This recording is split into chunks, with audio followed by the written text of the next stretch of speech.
La verdad es que tengo el peor gusto musical de mi generación, pero para los podcasts, ay, sí tengo buen ojo, o bueno, un buen oído. Y uno de los últimos podcasts de los que me he vuelto súper fan se llama Hablemos Escritoras. Creo que desde el título ya nos spoilea un poco. Son charlas con y sobre escritoras, su vida, su obra y todo aquello que tienen para aportarnos.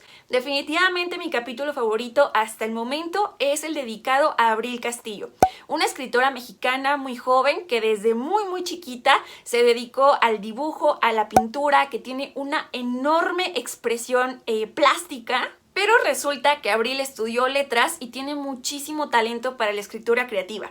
Por eso hoy quiero recomendarte su novela Tarantela, que básicamente es la fusión entre estos dos talentos.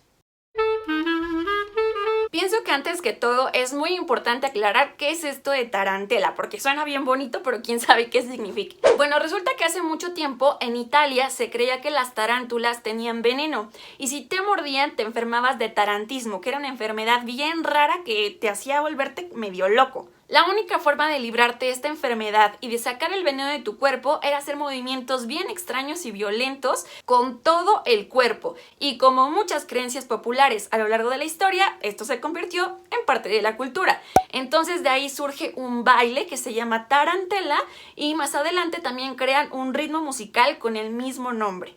Entonces está bien bonito porque a lo largo del libro vamos viendo esta analogía, cómo sacarte el veneno, cómo sacarte todo lo negativo que tenemos como seres humanos, los procesos dolorosos por los que pasamos con las personas que nos rodean, pero a través de la escritura. Este es un ejercicio que hizo Abril Castillo y de hecho la novela está considerada dentro de la autoficción, que es como un espacio donde los autores hablan de su propia vida, de sus propias experiencias, pero cambiando ciertas cosas, agregando otros nombres, combinando lo real con lo imaginario, y resulta verdaderamente enriquecedor para nosotros como lectores. Aclarados ahora sí estos puntos, hablemos de qué se trata la novela. Bueno, tenemos a una narradora protagonista, que es la misma Abril, quien nos cuenta en primera persona la historia familiar de 3 generaciones que viven una especie de maldición que ya podemos intuir desde las primeras líneas. A lo largo de las páginas vamos descubriendo esta dedicatoria especial a los hombres importantes de su vida, su abuelo, su tío, su papá, su hermano y su pareja. Cada uno de ellos con su propia historia de vida. Pero resulta que todo este lío comienza con un hecho bastante trágico, que su tío Jano murió muy joven por envenenamiento con talio. Esta intoxicación, que fue involuntaria o no, sucedió en el momento en el que estaba utilizando veneno para ratas. Así que tuvo una larga agonía en el hospital que se va contando día tras día a través de las muy dolorosas y bastante breves crónicas de su padre, es decir, el abuelo de la narradora. Y es que este señor tenía un tarjetero, que es justo el que aparece en la portada del libro y en algunas de las páginas en las que se narra este hecho, en los que nos cuenta día a día la evolución de su hijo. Cuando la protagonista se entera de quién era en realidad el tío Jano y de por qué su historia de muerte había sido un tabú familiar, se empieza a cuestionar qué es lo que está pasando actualmente con el resto de los miembros. Y entonces sucede la novela, que a mi parecer también tiene mucho atisbo de ensayo literario, porque cuando la protagonista se encuentra con estos escritos del abuelo, es muy joven, pero va creciendo y conforme madura se va dando cuenta de más y más misterios que había escondido esa familia y que dentro de sí misma también existían. Pero no nada más los deja como anécdota personal, sino que los vuelve universales a través de una ardua investigación sobre los animales, sobre los procedimientos médicos, sobre el mundo que la rodea. Menciono esto de los animales porque de hecho por el principio del libro hace una maravillosa analogía de los insectos con la vida. Dice que en su familia mataban a los insectos que pues te hacen daño, pero que las arañas en realidad no te hacen nada y además se comen a los mosquitos y bueno, son parte importante de nuestro paso por la vida. Entonces que a las arañas no se les mataba en su casa. Y bueno, empieza a hacer varias imágenes alrededor de esta idea que te deja pensando quiénes son las arañas de nuestra vida y quiénes son el resto de los insectos. Porque no nada más lo dice como una forma bonita de escribir, porque claro, suena precioso, sino que tiene un significado mucho más profundo. Digamos, en lo conceptual va mucho más allá y creo que a lo largo de los capítulos es cuando lo vamos descubriendo poco a poco e incluso sin darnos cuenta. Cuando terminé de leer el libro como que me empezaron a caer varios veintes y de hecho lo terminé ayer, entonces durante este día todavía he tenido como nuevas revelaciones, pero que no creo que sean spoilers, pero definitivamente le quitarían la emoción a la narración. Entonces lo dejamos ahí, pero de verdad que hay imágenes muy vivas, muy certeras, que nos permite acercarnos incluso a nuestra propia historia familiar, a nuestra historia de vida. Es algo que invariablemente existe en nosotros, dentro o fuera, pero existe, y con lo que podemos reflexionar bastante. Y también menciono esto de las imágenes porque les decía, Abril es dibujante de toda la vida, pero últimamente se ha dedicado más al tema de la ilustración, que ella menciona en el podcast, no es lo mismo.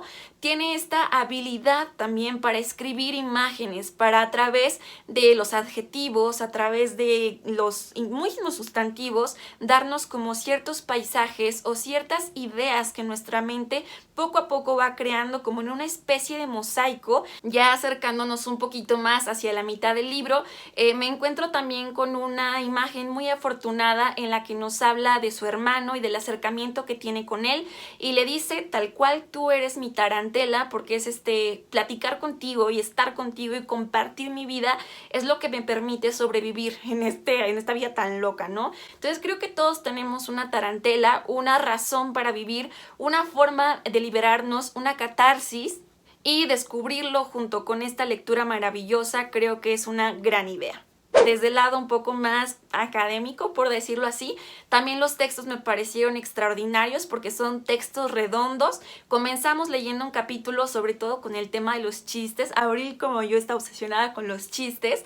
Entonces abre un chiste, nos platica todo lo que tiene que decir de su familia, toda la reflexión y la parte de investigación también que les mencionaba.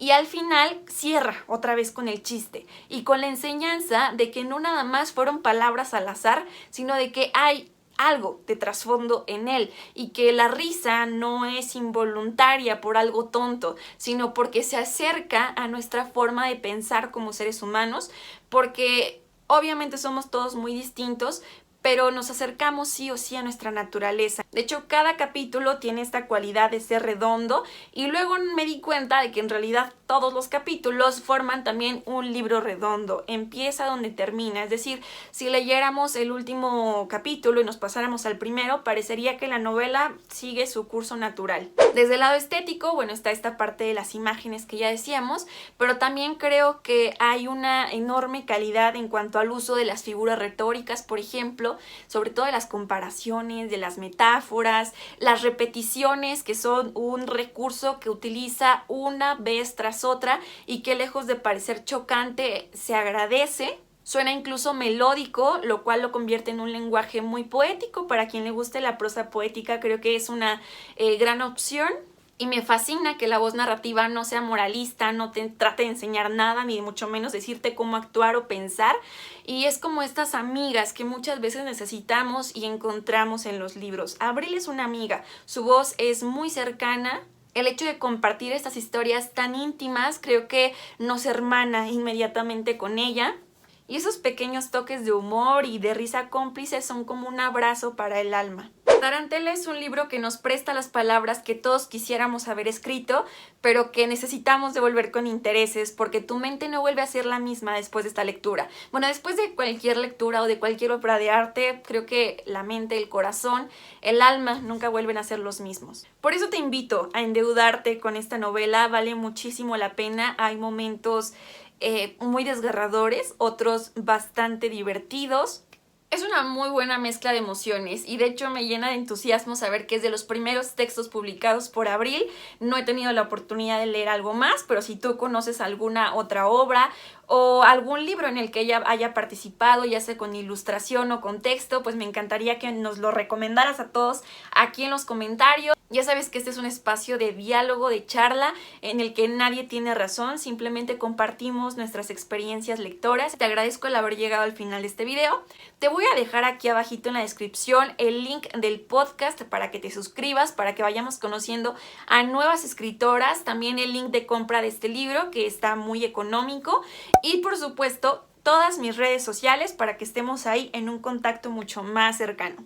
Me voy, pero no sin antes compartirte un fragmento que a mí me encantó, que ojalá que te emocione tanto como a mí, que te enamore y que te den muchísimas ganas de acercarte cuanto antes a Tarantela. Nos vemos en la próxima. La paciencia es clave en el hospital y como paciente para sanar. Reconocer que no estás mejor es el primer paso. Asumirte como enfermo, es decir, no confiarte en que no recaerás. El veneno nunca se va del todo del cuerpo. El veneno son los dolores personales que no se superan, los miembros fantasma. Un adicto nunca deja de serlo por completo, porque siempre hay esa fractura.